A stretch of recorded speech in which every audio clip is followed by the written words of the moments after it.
Alright, welcome back to Adam and Jim. We haven't uploaded anything in a while. That's because Jim went to prison. Nothing serious, just some tax stuff. But he's out now, and we're back on it. And we're back with a new series of videos. It's called Proppa Sloppa Prime. Amazon Prime has a lot of less than stellar content that they've hidden away on it. It used to be more obvious, but they finally felt some shame and decided to hide it. So let me be your tour guide through some of the properest slop online. And today, I hope you're ready for an absolute thrill ride. Weather lovers, get your popcorn ready. Monster lovers, get your popcorn ready. We're looking at Monsternado. So this is the movie poster. Take a look at this. We got monsters, we got dinosaurs, we got little freaks and ghouls, and they're inside a tornado. Like, it's actually mad who thought this up. They replaced sharks from Sharknado with, well, more sharks, to be honest. And I reckon with a movie this legitimately mental, we have to start from the very beginning. So we open on a ship called Hydrogen, which is a bit of a weird name for a ship, but fair play, apparently it's a historic barge or something. And we see the most fisherman-looking fisherman going out for a cheeky bit of nighttime air, before suddenly the Monsternado approaches. And in an instant, there are dodgy-ass CGI crab monsters on his ship. They look fairly well put together for just being inside a tornado. They didn't crash into the ship. They entered the ship peacefully and calmly enough that the fisherman is like, oh shit, there are monsters on the ship. The fisherman bloke gets absolutely scranned by one of these crab monsters, and you really have to savor this moment, really let it sink in, because these are pretty much the only monsters that we're going to get for the rest of the movie. And if that doesn't tell you that they spunked the budget within the first 30 seconds of the movie, maybe the acting will.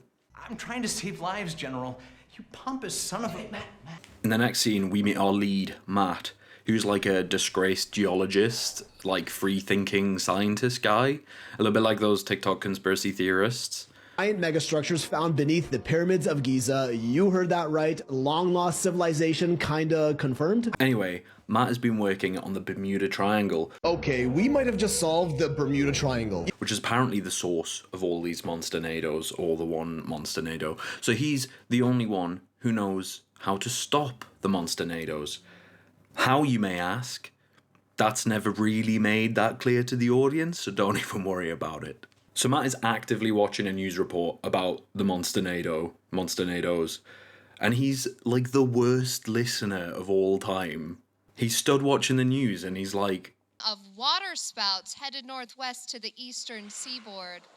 Oh, hang on, what did she say? Oh, the woman on the TV, the reporter. like, dude, you're the only one in the world who knows how to stop this. Maybe lock in. The news report is totally insane too. The Monsternado is right behind the reporter, and there's maybe a light summer's breeze, and she's saying stuff like this. Pilots flying into the Turks and Caicos have reported sightings of what seems to be an unusually large grouping of waterspouts headed northwest to the eastern seaboard. The size and number of spouts reported seems inaccurate, but is being investigated by the Weather Service. Storms of this nature are unusual this time of year, but not uncommon. Like, turn around. It's there. It's behind you. The footage very clearly shows that the tornado is full of critters, and she's just like, yeah, to be honest, maybe nothing to worry about, fellas. What? It's full, I can see sharks and tentacles. What are you talking about, nothing to worry about? Absolute state of journalism. Like, obviously, they paid for a CGI asset of a Monsternado, and they couldn't afford just a regular tornado. But even in this scene, she's not reacting to a tornado. It's as if it's not even there. It's just supposed to be a bit windy. So why have you put the tornado? Surely it would have been cheaper to just leave that out.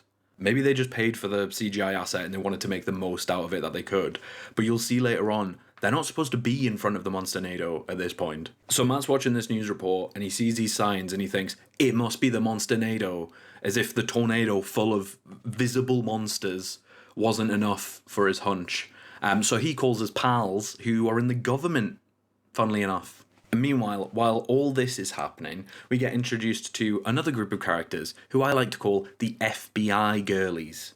The leader of this group, Pamela, is an FBI agent, and she's got her Interpol friends to help track down this really awful blokeoid, right? So they're dressed up as escorts and going undercover to get him in a hotel room all alone. But it's also really weird because they're acting really sexual and flirty and unprofessional with each other just at the briefing. But you two are already a couple of real man-eaters. And we are hungry. Oh, yeah. You girls gonna be ready to roll? We need to make some adjustments. Oh yeah, we're primed, print, and pack in. I love you two. Which is weird because surely they know they're not escorts. Your characters shouldn't be playing to an audience. They don't know they're in a movie. They're not escorts. Why would they be pretending like to bait and switch the audience that actually they're FBI? They know they're FBI. Pamela is played by a British actor and has one of the most atrocious American accents I have ever heard. And this movie was filmed very obviously in Britain, and they have British actors playing British characters, but they decided to make this British actor do an American accent for the whole movie, so now we have to listen to this the whole time. Girls, go get cozy in the lobby. I'll be right in. The team know that we have target acquired and ready for extraction. Not be serious. Well, what the hell are we supposed to do until then? Why could they not have just made the character British? Absolutely mind-boggling. This is one of my favourite lines as well. Pam signs off the conversation with the awful blokeoid with this. I hope you're ready for a night of your life. Just the one night? Yeah? Nothing special on this night. Just a night of my life. Wicked. Yeah, sound. I'm ready. The storm's coming in at this point, and it's often portrayed in the movie by the room just shaking. And I'm like, is this an earthquake or is it a storm? Like, why would the wind shake the lights in a room, but not everything else in the room? Like, it doesn't make any sense. Anyway, Matt fails to convince the government because, once again, he's just a TikTok conspiracy theorist. Everything I laid out is happening right now. The shifts in the tide, the change of the magnetic pull on the agonic over the Bermuda Triangle. Oh, I swear to God. What's he going to bring up next, huh? Atlantis? Did you find Atlantis? No, we have no proof of Atlantis existing. As it turns out, secret societies may have been uncovering lost Atlantean knowledge for almost 1,000 years. His friend is like, yo, there are actually going to be monsters in this thing. And Matt's like, it's just a hypothesis. My brother in Christ, you can see the monsters. In the news, you could see the monsters. And so the FBI girlies have Clive, the bad blokeoid, in the room, and one of them now just has an inexplicable French accent that came from nowhere and never shows up ever again. Dunno why. I think we are going to like it a lot more. Pam, let's speed this up. The storm is getting angry. And then comes one of my favourite lines in this whole movie. It's just bizarre. We have got you on drug smuggling. We have got you on rape. And we have got you on murder. And the thing that we fucking hate the most, human trafficking. I guess it makes sense to have like a least favourite crime. But it just feels like a weird time to be making a tier list of your favourite crimes. Like, it's not weird to say that murder is worse than stealing, but it does feel weird to say that I hate rape less than human trafficking. Just a weird situation.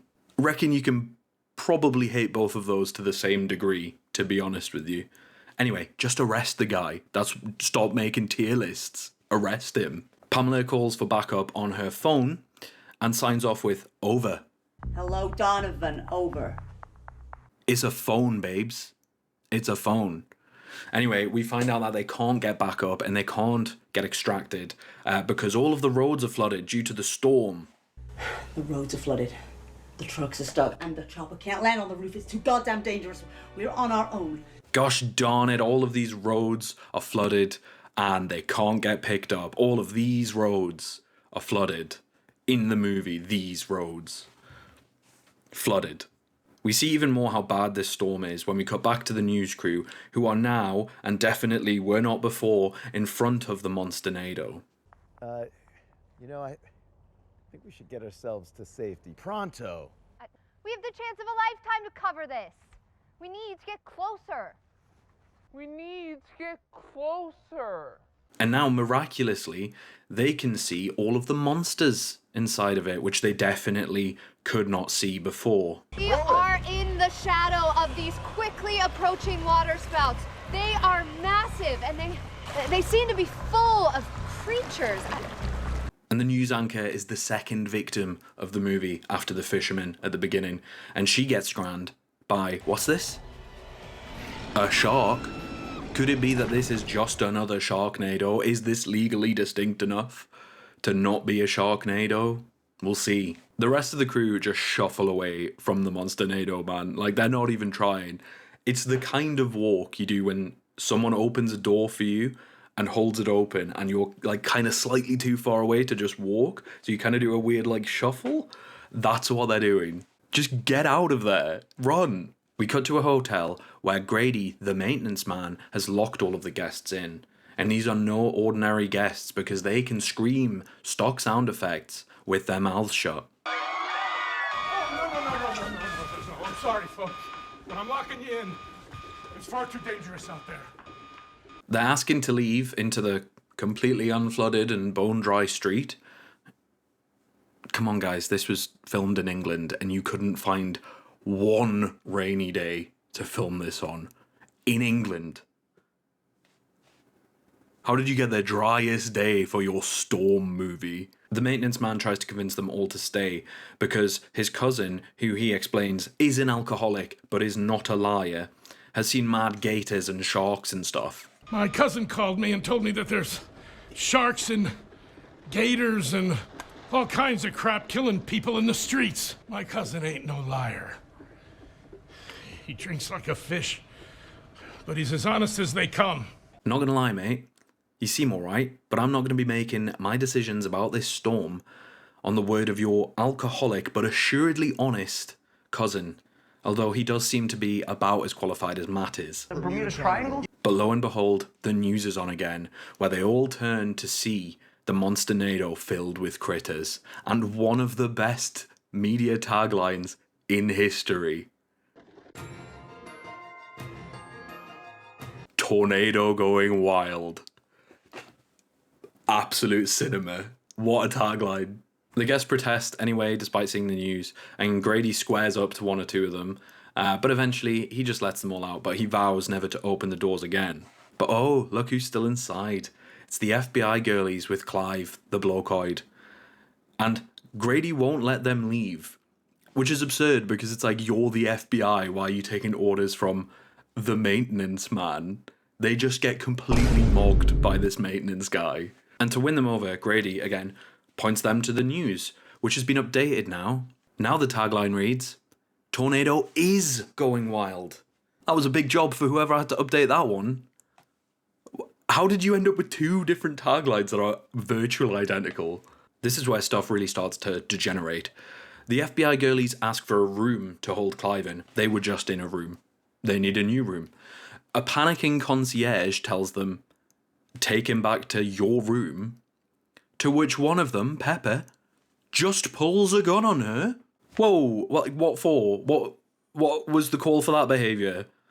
She's a concierge. Chill out. Why are you pulling weaponry on her? Actually insane behaviour from, like, Interpol. So the concierge, who's already panicking, clearly begins to panic more because someone's just pulled a gun on her, and she dies. She has a heart attack and dies. And Pepper is just like, oh, I'm sorry. I'm sorry. I didn't mean to, sorry. And fun fact, Pepper faces 0 consequences for this for the rest of the movie. No one calls her out on it. She doesn't seem to care. She just gets on with her day. Absolutely absurd. In fact, as Grady explains to the hotel manager how this woman died, the perpetrator is sitting in the background drinking a cocktail, and the FBI girlies are just walking around brandishing their weapons. Obviously, I'm not rooting for Clive the human trafficking bloke, but these FBI girlies are really not great people either. And a fun shout out, I love this line where the hotel manager tries to explain that there is no such thing as giant creatures. The giant creatures. Kelly, there's no such thing as giant creatures, okay? There's no such thing. There are. Then we see Matt, who was abandoned by his female pal, and we see his female pal's plane get bodied, absolutely bodied by these pterodactyls, which is kind of a cool scene. Matt's in the street of the hotel, the completely unflooded, dry street, and he sees all of the other hotel guests running, who get scranned up by the tornado. Again, like everyone just gets eaten by the tornado. Anyway, Matt runs to the hotel door and begs to be let in, and Grady lets him in because he's a good bloke. After a bit of discussion, we find out their next major plot goal, which is to alert the national news or the president or the government, or so just get the news out somehow, because apparently only the local news is reporting on this, not the national news. What? Like, huh? Alert the like you did. They didn't listen to you. But also, like, hold on, let's just think about this for a second. You're telling me that only the local news has reported on a storm that we know so far has flooded streets, brought pterodactyls back from the dead, caused at least one plane crash, and is throwing giant sharks and other creatures around, and only the local news has picked up on that. Listen, do you know if word got out about the storms or the creatures at all? I don't know about nationally, but the local news was reporting it. I mean, the image alone of a tornado with creatures in it would get, like, nationwide attention. I mean, I'm pretty sure that would come up on the internet and be like, oh, there's a tornado with, like, things in it, right? Like, obviously. But let's go even further than that, because the news reporter, the local news reporter, had said that there were reports of spouts across the whole eastern seaboard, that pilots had reported it, that the weather service was investigating it. We know that FEMA knows about it because he told his pilot, I mean, granted, he did die in a plane crash like 50 seconds ago, to be fair, but the government knows about it in some way, and the FBI, because Pamela tried to get extracted and they were like, nah, not happening, there's a massive storm. So, like, who were they trying to contact? Who were they trying to let know? Because it seems like pretty much everyone already knows. Why do you have to get in contact with anyone? And the president, the government already told you you're an insane person and you want to go just direct to the president. Okay, somehow you can do that. Why didn't you just do that originally if you could do that? Anyway, Matt requests to see the news footage of the local news footage. Pause it right there. Yeah. Yeah. That's not paused. You see how it's moving along the agonic line, right? No, I can't. And you just said it was paused. Why would it be moving? I mean, it's not paused, but if you, as the character, thinks it's paused, why would it be Who wrote the script? The FBI girlies are, like, away somewhere with Clive, right? Like, in one of the corners of the room or something. And they see a massive, huge octopus on the window, which, like, wow. So they start blasting immediately. First, whip a gun out is their number one resolution. Just whip a gun out.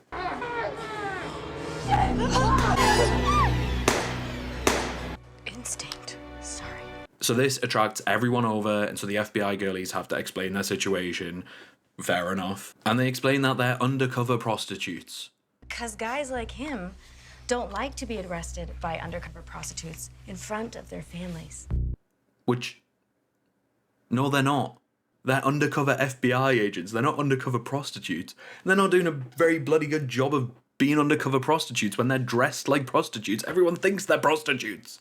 You're not undercover prostitutes. And also, they spend this whole scene bitching about how bad a bloke Clive is. And again, I'm not defending Clive, but they're doing this as if Pepper didn't just increase her fucking KD 5 minutes ago. Because the FBI girlies are absolutely diabolical at their jobs, Clive manages to get a gun. I'm pretty sure they just leave it lying around in one of the scenes and he just picks it up. And so he takes Grady and Pepper as hostages to go and call his mates for extraction. I've got planes of boats all over the keys that'll get before the military's got their dicks out their hands. No. Did you not want to take another run at that line? That is gibberish. Someone please tell me what this man says in this scene. I've got planes of boats all over the keys Suddenly there are weird little insect things, monsters, that are trying to break through the door. And Tina decides that she's going to try and distract them while the others escape through the hotel. You get everyone to the stairs, I'll hold off the crabs. Pam tells Tina that she can't shoot them through the shells. You can't shoot through the shells, it won't work. What? But why not? You haven't encountered any monsters yet. So, like, how do you know that you can't shoot them through the shell? Why would you know that? Where's this information come from? You just fucking gifted. Matt does have a tip, though, which is to aim for their eyes and shoot their eyes and they'll explode, right? But you can't hurt them. Aim for the eyes. They'll pop like water balloons. And let me tell you, this advice from Matt is absolutely integral. Because Tina proceeds to miss every single shot she takes. Everyone except one.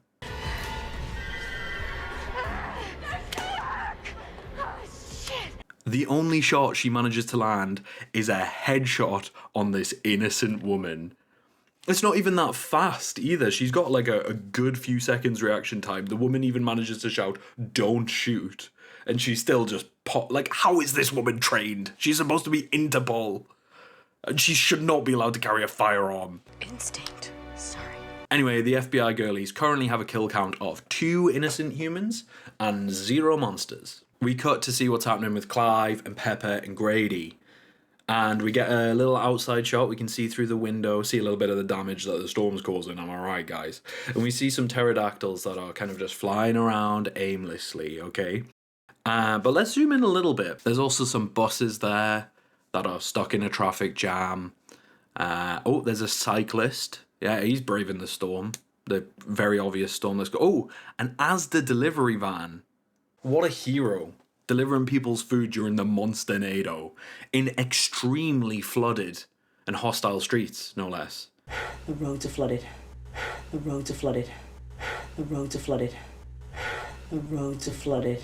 I think there's like a few people there like running for the bus as well. Like, I don't know, this Monsternado seems pretty out of hand if you know, have time to get stuck in traffic. Anyway, Pepper dupes Clive and leaves him alone with Grady.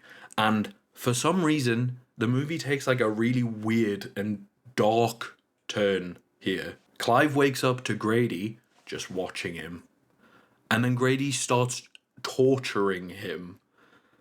And we find out that Grady was actually a former government torturer who worked in Guantanamo Bay and wrote the handbook on Gitmo. And I'm doing this nice and slow. Just like I did in Guantanamo. I wrote the handbook for Gitmo. And tonight, I'm using all my greatest hits on you. And he's talking about like all the murderers he's tortured. And then he says, now I do the killing. As if he's like an active murderer. Like he's out there like, now I'm doing it now because it's my turn. Yeah? You know, they tried to kill me. No. I do the killing. And I'm really confused as to why this is in the movie because, like, it's just a weird turn to just be like, this guy, by the way, he knows how to torture people and he enjoys it and he's a murderer. What's the angle? I know like Clive's not that great a bloke, he's a pretty bad bloke, but like, what are we learning about Grady that he's like, what's the angle here? What's the color? Like, inexplicably, that Grady just so happens to be a former torturer who gets off on hurting others. Are we supposed to think it's totally badass or that this is like character color that'll come up later and it'll be like, we need your skills as a torturer to kill the Monsternado? The whole backstory is just weird and out of left field and goes nowhere because seconds later, Grady gets eaten by an octopus. It never comes up again. It's literally a last minute. By the way, this guy's an insane, violent, sadistic, former government torturer and that won't come up again because he's been eaten by an octopus. There you go. Why did I need to know that? Why was this in the fucking movie? What? Anyway, Pepper gives Matt the radio and then she gets eaten by a big alligator. It's not important. They have a radio. They can contact the outside world. And then Matt decides to use the radio to contact his buddy Floyd, who's the guy from the beginning of the movie, who's Matt's like roommate or whatever, and get Matt's go bag that has all of the codes for the government secrecy thing in. Which, like, why didn't you just do that originally when you were in your apartment? It doesn't matter. Anyway, Floyd, it turns out, is on top of a car in the only flooded street in the whole movie. Finally, we got some water, baby. We got some water. How is this street flooded? Is it dammed off at both ends? It doesn't really matter. I'm just happy we got to see some flooded streets. We've been talking about it since the beginning, and it's finally here, so enjoy. And Floyd, he pulls it out of the bag, man. He literally pulls the codes out of the bag and out of the bag. And yeah, you know, metaphorically, he also pulls it out of the bag. He contacts the government, uses Matt's secret codes, and all is well until he gets eaten by a shark. And now I'm going to gloss over this because Matt in the movie also glosses over it. He spends maybe 3 seconds grieving, and then it's over. Cool. So he's dead. And the manager then explains that they should try and escape, now that the government has been contacted, through the tunnels of the hotel. There's a tunnel system somehow. And if the streets are flooded, the tunnels should be as well. The water would... It goes down. Is it an airtight tunnel? What is going on? Anyway, the manager draws a map of the tunnels on his arm, right? So he knows where to go. He somehow has, like, infrastructural knowledge of the tunnels despite being the manager. Like, whatever, fair enough. They head down there, and almost immediately, the manager gets covered head to toe in weird, freaky spider monsters and dies. But not before his arm conveniently ejects from the spiders and hits Pamela in the face. The arm with the map on. The spiders were like, look, you need this more than we do. We're fine here. We got food. We're chilling. You need to get out. You need this more than we do. For real. Take it. It's on us. So a bunch of stuff happens in the tunnel. It's not worth it. It's seriously not worth even recounting. But finally, at the end, Matt and Pamela meet up as the final survivors. A bunch of people died. It was pretty boring. It didn't matter. They were non-characters. Don't worry about it. There was a girl named Kelly who was like a weird... They tried to push a romantic angle, kind of, maybe. I don't know. And she got eaten by an octopus. She just got straight pulled up through the ground, concrete, by a big octopus. She didn't really do anything apart from be like a weird, awkward love interest, so I just haven't mentioned her. Alas, Clive is back. We forgot about Clive. You know, after Grady got killed, Clive was just left to his own devices and somehow managed to, like, get down into the tunnels and follow them. Like, you needed a map. How has Clive ended up in the same place? The map was on a guy's arm, which you have. So, like, how did he end up there? Doesn't matter. He's there. Get with the program. And they have a bit of a scramble here with Pamela. He knocks Matt out, and then Matt eventually turns the tables. And Clive says the most underrated line. Feds can't kill an unarmed man, Pamela. You know that. What do you mean? They already did, today, twice. The feds have killed 2 innocents. Unarmed innocents as well. Of course they can.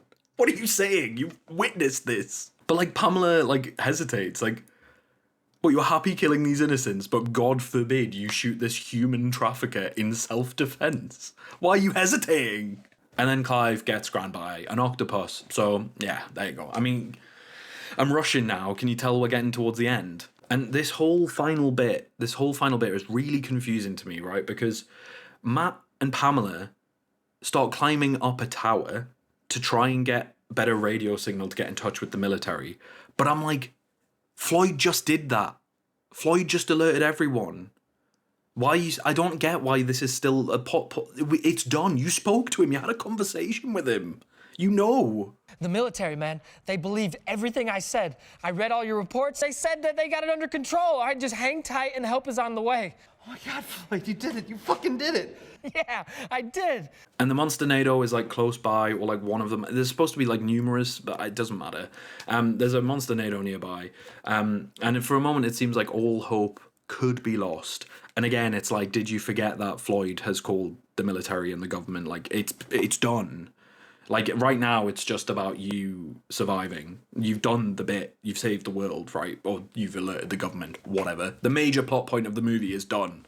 But then, like, someone calls him on the radio and is like, yo, Matt, like, we're coming. This is the military. And Matt is like, Floyd, you son of a bitch, you did it. Floyd, you son of a bitch. You did it. It's like, yeah, man. Yeah, he said he did. He spoke to you. He said, like, I did it. He confirmed that he'd done that. I don't know why you're surprised. This guy does not listen. I said at the beginning, he's the worst listener, and he is. He's terrible. He is not a good listener. Anyway, the military show up and they start shooting pterodactyls down and like just blowing stuff up and okay, fight the tornado with missiles, I guess. But then inexplicably Matt is like, yeah, the spouts are only part of the problem. But the spouts are only part of the problem. It's like, what? Huh? What do you mean? That was the whole problem. The whole problem was the spout. It's called Monsternado, and that is the Monsternado, is all of these spouts. What do you mean the spouts are only part of the problem? That was the whole premise of the movie. Then something, I don't know what it is, can't see it, can't figure out what that's supposed to be, falls into the ocean, and Matt is like, I did it. I did it, guys. I saved the world. I did it.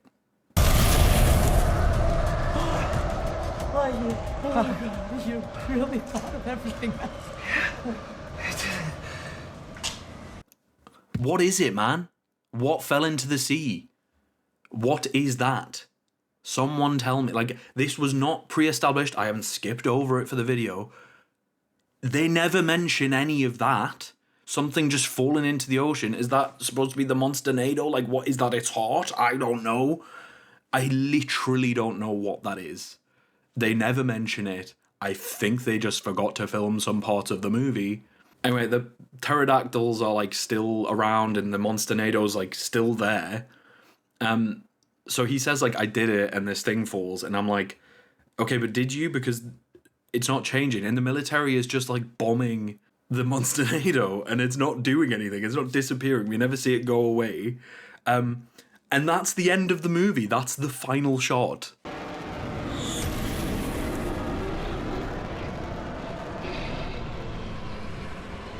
Nothing happens. This thing falls down. He goes, I did it. And they bomb the Monsternado to no effect, seemingly no effect. It doesn't disappear. They didn't even just delete the CGI asset. Like, at least make it disappear so the audience is like, oh, they're gone. It's gone. Huh? So did he do it? Did he just think like, I know he said he did it, but did he? I don't know. Now, hold on. Let's take a look at the movie poster, because look at all these monsters that we never saw. Not one of these things was it. Maybe like one or two. I don't know. Like right at the very beginning. Just weird bug things were the main villain. And to be honest, the FBI girlies were the biggest monsters of the whole bloody charade. They killed more than anything else. I mean, this was a slog, right? Like from the acting to the CGI to the plot. Like, it was a slog. It was atrocious. It's made by Dark Abyss Productions. More like Dark Abysmal Productions. Please never produce anything ever again. Or do, and then give me more content. Thank you. Not worth it at all. Like, quite funny to take the piss out of, but actually, not really. It's bad. I mean, from like Pamela's accent to just like the plot just doesn't. Where we go in here? I don't understand what the plot was. It didn't make that clear. Contact the government. They know. Okay, now contact them again.